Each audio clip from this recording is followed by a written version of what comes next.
ating mga kababayan nakikipagsapalaran sa ibang bansa at nagsasakripisyo para mas mabigyan ng magandang buhay ang kanilang pamilya. Pero hindi lahat sinuswerte sa pagiging isang OFW. Katulad na lamang ng 32 years old na si Mia, pero may isang negosyo raw ang pumatok na nakatulong sa kanya. Guess what, mga kapuso? Kita niyo naman, no? Purong aligayan. Ang produktong ito, top 1 best-selling crab paste raw sa TikTok. Kaya naman ang kanilang team na imbitahan sa TikTok headquarters.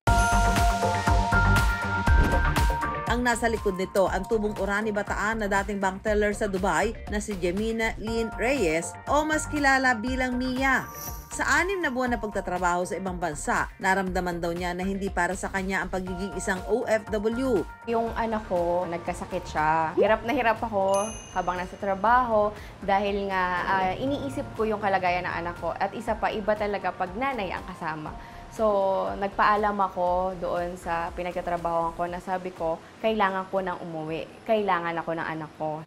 Naisipan daw ni Mia na bumalik sa pagtitinda online at ang napiling simulang negosyo ang pinakasagana sa lugar nila, ang alimasag. Naisip ko, since na maraming laman dagat dito sa Orani Bataan, meron kaming fish port dito na pwede namin kuhanan ng mga raw mats.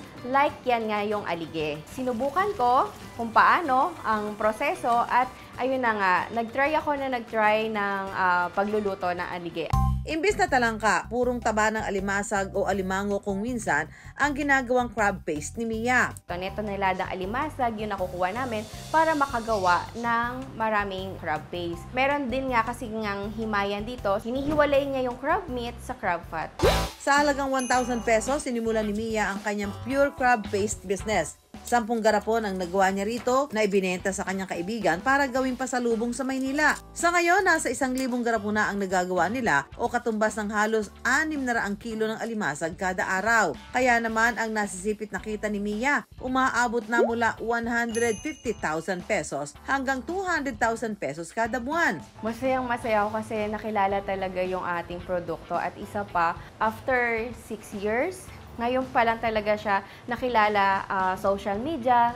Malaki raw ang pasasalamat ni Mia sa naging resulta ng desisyon niya. Nung nasa Dubai, sumusweldo ka ng 20,000 to 25,000. 1 month na yon, ipapadala mo pa sa Pinas.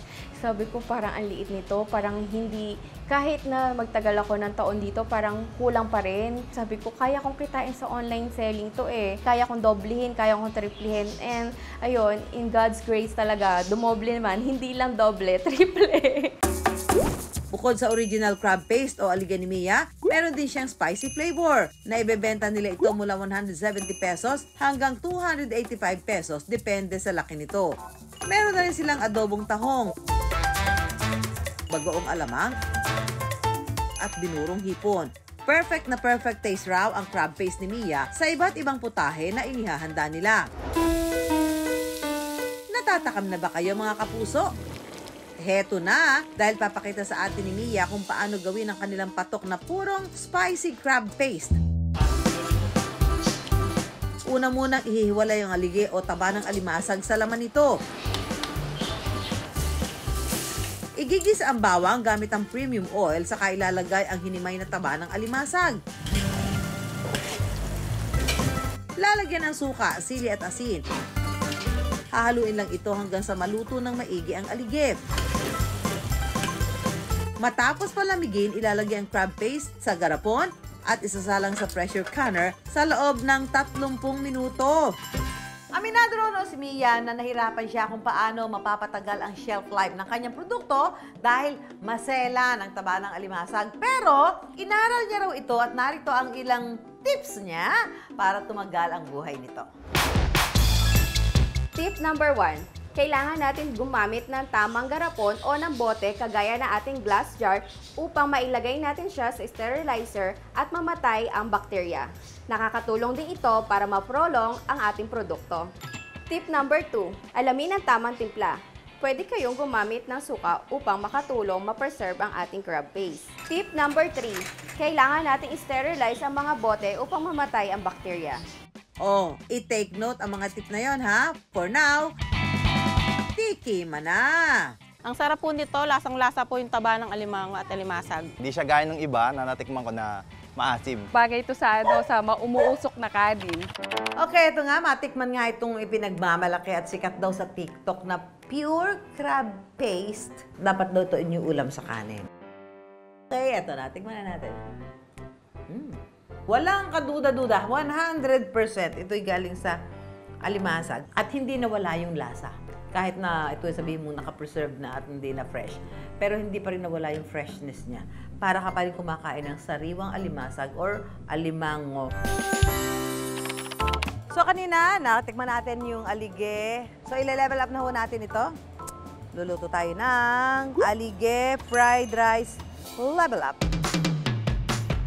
So instead of oil, ang ilalagay natin ay butter. Ilalagyan na natin ng bawang. Tapos, pwede na natin ilagay ang ating mixed veggies. Ilagay na natin yung ating pure crab paste. Lagay na tayo ng spring onion, konting toyo. Maglagay na tayo ng salt. Maglagay na tayo ng egg.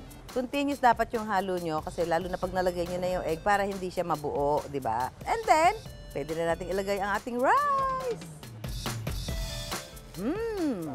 Ready for plating. Eto na ang ating special alige fried rice.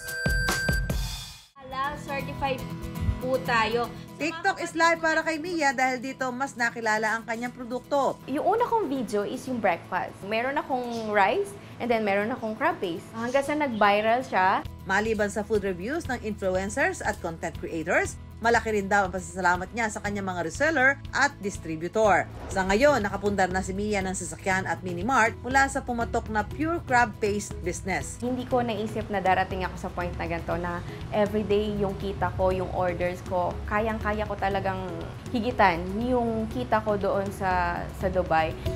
Masaya raw si Mia na kahit papaano ay nakatutulong siya sa kanyang mga staff na estudyante. Nabibigyan ko sila ng pagkakataon na kumita, kaya blessing tong na-promote namin or napakita namin sa buong Pilipinas yung ating produkto.